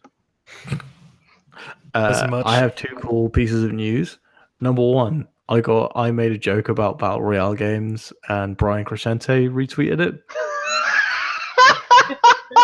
Good news there. Thanks. Stop the presses. Yeah. And as I'll show you guys the tweet at some point. A second, I played a game of Fortnite Mobile every night before bed since it came out. There you go. I have been too, actually. There you go. It's a good game. I uninstalled it. It's way better than I thought it was gonna be. For me, it's that I've been letting my oldest charge play on my phone, and I feel a sense of shame that I have not gotten anywhere near as good as he is. So I just keep playing it. I just imagine you angrily playing it in bed. You don't even know. It's like the lights are off, Xavier's already asleep, and I'm like this on my phone, like angrily tapping away. That is exactly my thing. I'm not angrily doing it. I've got top 10 3 or 4 times, but by like 9 or 8, like I'm not got in the top 5 at all. I haven't cracked 30 yet, and my oldest charge, who is 9 years old, first time he played, he got 11, and the second time he got 9, and he's only gotten better since then, and I am mad about it. But he's making me look real good because he's playing on my account. Yeah. And you're gonna get matched with better people, and that's only gonna get harder for you. That's true. I don't know if there's actually match. I don't know if that's a thing. I don't know. There is. Have you played any Blitz games yet? No, I haven't. Who likes match? I've played a few Blitz games, and they're like literally max 10 minutes usually. Super fun. I think I'm probably only going to play Blitz from now on. I don't think that's an option in the PC version. Isn't it? Don't believe so. I'm sure it was added to everything. What is? I thought it was. I thought it was. So, is it not? When if you tap where it says solo, I think you can change. Like I changed it like a few weeks ago, and I haven't changed it back. Huh. It's kind of great. They showed off the new smaller PUBG map, the 4x4. So that's like half the size of the previous maps. So that's cool. Yeah. I didn't actually look at it, but I hope it's good. But yeah, I have no desire to play Fortnite still. I don't want to do the building, and if you actually want to be good at that game, I think you kind of have to, so you can get up like high and stuff. And no. On mobile, I haven't found building to be a thing. I've never built anything, and I've been able to come top 10 multiple times. I get top 15 and don't build on PC, but I think you're right. If you really want to be like super good, you kind of got to do it. Yeah. Like I if I can't beat Roseanne, like what's the point? Yeah, I get what you're saying. I can't play Fortnite mobile because I don't have an iOS device. So yeah, I never got invites to give out, which I thought was weird. That is, maybe it's because you used an invite to get in. Yeah, that might be it. Yeah. Speaking of which, I have 2 new pieces of news, and they're both Pat related. First one, Pat specifically asked me to include, so I'll let him take the lead on this one. Blitz is in the PC version. I was wrong. Sorry. Continue. So this piece of news is Elder Scrolls Online's next expansion, revealed, will take players to Land of High Elves. Yeah, this is mostly my Trojan horse to say that if you like Elder Scrolls or MMOs and haven't played the Elder Scrolls Online, you really should. But this expansion looks pretty cool. I don't know. How high are the elves? If I don't like They MMOs would or enjoy playing Sea of Thieves. if I don't like MMOs or Elder Scrolls, should I play that game? I mean, what video games do you like? If you don't know, I'm kidding. No, you should not. Visual novels. You should not. You kind of have to like Elder Scrolls. I mean, really, you need to like Elder Scrolls specifically to like that game. It's a Elder Scrolls game that be there on the internet. But I'm pretty sure Pat just moved to the Land of High Elves, so I don't know why he's excited about this game. The expansion looks really cool. It's the reason it's notable. The last expansion, Morrowind, went to Vardenfell, which was like the landmass in Elder Scrolls 3 Morrowind. This one's like the first time there's like a shut up. This is the first time they've done an expansion. I'm not laughing at you. Sorry, my cat has knocked over a box of cat biscuits and he's just eating them out of it, but I can't do anything because I'm posting a podcast. Oh god, they're spilled everywhere. But yeah, anyway, Somerset Isles and this new expansion haven't been in a game since Elder Scrolls Arena, so it's kind of cool they're going to be in it now. I have a cool point on this. Number one, I live in Somerset in England. It's not really There's a place related. called Somerset. It's spelled slightly different. And I own Elder Scrolls Online. We should play it, Pat. We should. I hate Elder Scrolls, but I love MMOs. Imagine So if I'm trying to persevere. Imagine if it was just the Somerset you live in. Oh God. It would be so flat.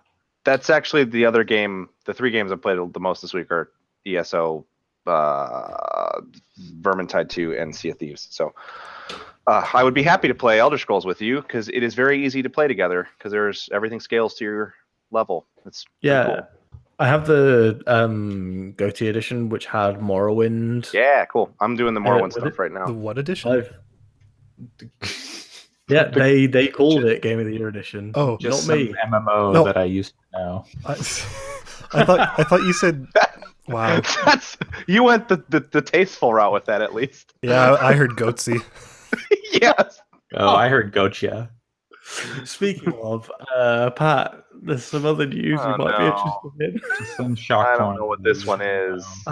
Although it does have a link to Pornhub in this article, and I'm not joking. Oh yeah, Um, this is interesting. Star Wars Battlefront 2 Yeah. Oh, unlocked no, this every is not hero what I in thought it update, was. overhauling progression. Wait, Yeah, what? Why is it the- Pornhub? They overhauled the Battlefront 2 progression so that now it's linear. There's not. I don't believe you get stuff in card packs anymore. No, that's not a thing anymore. Yeah, they just totally changed. Basically, they changed everything about the game aside from the in-game part where you shoot things and fly TIE fighters, which is the good part about that game. So, everybody who wanted to maybe check out Battlefront 2 but didn't want to sacrifice their principles or whatever to do it. Or pay money. Yeah, I don't know. Is the DLC still going to be free? Because they added cosmetics, right? So Yeah, so that's their pivot. I think that's how they're going to make money because they learned that there's no way, and rightfully so too. To be clear, I don't support their pay-to-win model. So they started introducing cosmetics, which is the smart way for them to monetize that game, and this progression is kind of like the final shift to that being the monetization model, because basically they were kind of hamstrung because they still had the infrastructure in place to buy card packs with real money, but they just removed the button that let you do it.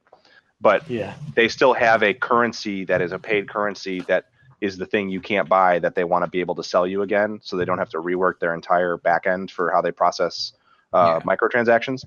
So they're just removing the card pack thing from the menus completely, so that now in that store page you'll just buy the cosmetic packs and they can sell you the gems again.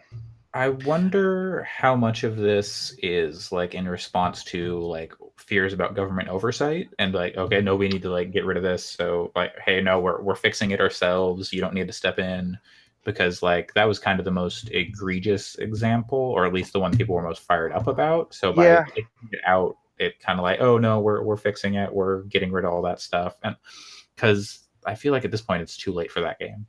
I would actually, I don't know that it is. I think that the smart move would be to assume it's too late for that game. But I think with the way that Ubisoft has recovered Rainbow Six Siege and a lot of you see a lot of games, and frankly the way Bethesda has recovered Elder Scrolls Online, a lot of games that launched bad, not even rough, but bad. Then they kind of 14. Companies have kind of had faith in them and turned them around. I feel like maybe it's not too late, even though I can see why you'd say that. If this were a Ubisoft game, I would agree with you. But EA has new Battlefront or Battlefield coming out, so then, whatever, they can just throw Battlefield in there and they take the hit. Maybe it is a new approach to it, and that would be great. But I could also see, because Ubisoft doesn't have a new Rainbow Six coming out every year. True. Yeah. So what they have said is that the Battlefront team will be basically on an indefinite hiatus. They're not going to make another Battlefront game for a long time. That was what they said. Battlefield. No, so, but Battlefield doesn't have the biggest entertainment license in in the world attached to it. Star Wars is such huge money that they have to have some recurring revenue from a Star Wars product that's that's a AAA game, I think. But it was such a shit show with the backlash against it, and everyone was talking about there were news stories and the mainstream press, and I mean, people still think the Xbox One has to be always online. Oh yeah, for sure. So the negative coverage on that, I think, might have just like sunk any chance that game had of being like a massive thing. I think maybe you'll get some whales who are willing to put in the money for the cosmetic stuff, but there is Except that game, it sold 9 million copies, so like that is under their target. Like but drastically under. That's still 9 million copies of Battlefront that are out there, and if they can get those 9 million people to spend $5 in the next few months, it's worth a little bit of work to try to recover. Maybe, and for all I know, I mean, we're kind of speaking pessimistically about it because why wouldn't you? But it could also just be that, you know, the team that is working on Battlefront 2 actually gives a shit and wants the game to not be perceived as a trash fire. Who knows? I wholly believe that the people who work on it like believed in the product and were not wanting to put in the microtransactions that were initially there. Yeah, I'm just like, will EA actually support? Sure. Like how much support are they going to get from EA and Disney? Yeah, I think you're totally right. I'll totally buy this game now. Like if I get a decent price on this game, I'll pay 20 quid for this. So it's on EA Origin Access right now. You can actually pop a free trial of that, or spend $5 to try it out through that. Wonder if I can play it on Xbox One. You should play it on PC. I have a play it together. Does it not have crossplay? I don't believe it does. The problem is, Pat, is that I have a gaming laptop, which is what I use to record the podcast, and it's great. Like the speed, power is totally fine. I've been able to play any game I've thrown at it at least like high settings, but the screen is fucking terrible. Sure. The quality of this screen, it's 1080, it's TN. I don't like playing games on it unless it's a PC game. Do you know what I mean? Mm-hmm. Like I'll play First-person Divinity. shooter. It's a PC game. I actually see FPSs as PS4 games because the first FPS I ever played was Time Splitters. If I were going to say it was on a PS4. No. I thought that's what you were going to say too. I was like, really? Killzone Shadowfall. I was about to make that joke. I bought Killzone Shadowfall with my PS4 because I got it on launch day, and there was literally nothing else I was interested in. And my flatmate played it. I didn't play it. I just played a lot of Resogun. Hey, there's parts of that game that are kind of okay. The bit when the controller speakers start singing creepy children's rhymes at you, both me and my flatmate were like, no, let's not play this anymore. This isn't the game for me. That game helped us get Horizon Zero Dawn. So sure did. I never played it, but it's A-okay in my book. It is an okay game. It's not terrible. Shooter. It's very Call of Duty. I liked Killzone 2. It was kind of a cool game. I never played 3. I don't like how bullet spongy all the enemies were in Killzone 1 and 2. You can shoot because there's hell gas like 9 times in the head. So wait, why was there a Pornhub link in that Star Wars article? Hey, the title of that link is Pornhub is being touted as a real possible YouTube alternative. Okay, yeah, no. So that's a separate story. That's a totally different can of worms that we can't get into on this podcast. I saw an email that maybe Julia Alexander got, or someone who I think writes for Polygon, got an email in response to she asked for a comment, and the CEO of Pornhub was like, "Yeah, we haven't firmed anything up, but it's a possibility that we're open to." Pornhub has definitely firmed some things up. They're open to a lot. Okay. We were trying to be safe for work, but I'm pretty sure we're done now. Thanks, Allison. No. Yeah, so Pornhub news brought to you by Allison. No, I'm not getting in on that meme train. Can we not? Yeah. The last one. No, it is actually brought to you by me. I exclusively look for Pornhub news every week. Yeah. Thanks everyone for tuning into this. Oh wait, no, okay, no more Pornhub news. No, this is really hilarious. This is not a segment. This is sometimes they put out graphs, like they did a graph which consoles are people using for porn the most. The Wii was surprisingly high back a few years ago. They put out one now is people are looking for high. People are searching for Fortnite a lot Yeah. on Pornhub. I read that story too. Fortnite Okay. and various Fortnite Battle Royale and various iterations on Fortnite being searched on Pornhub a lot. It's just loads of weird gifs of Drake.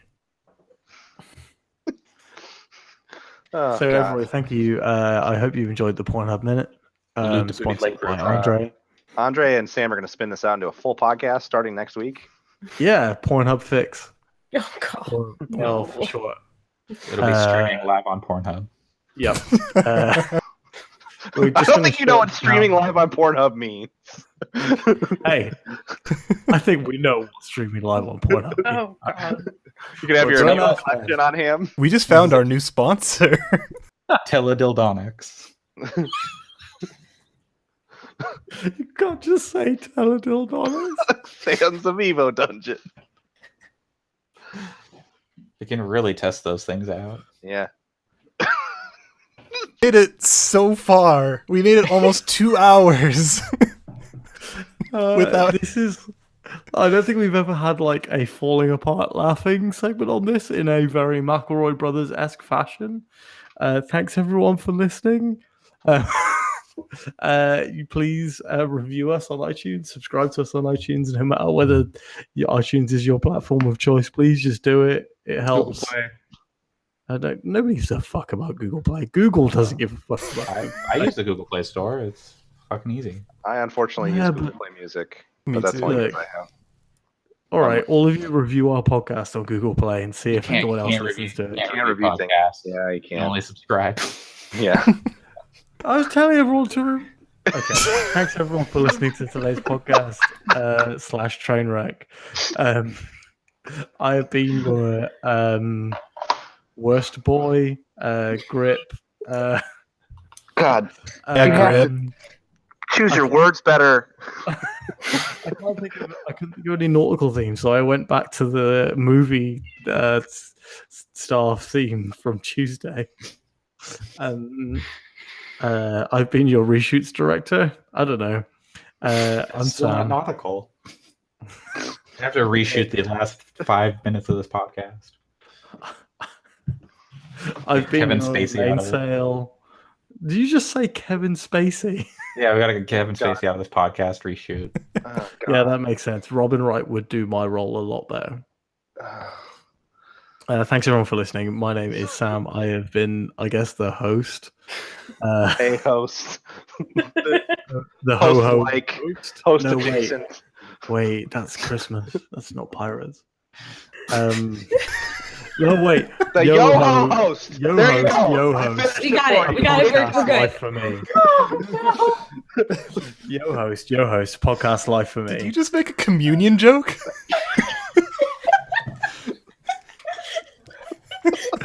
Thanks everyone for listening through this. If you've listened through this, I'm so sorry. Apparently there was a point earlier on where ice cubes were clinking in my glass, and I thought I was muted.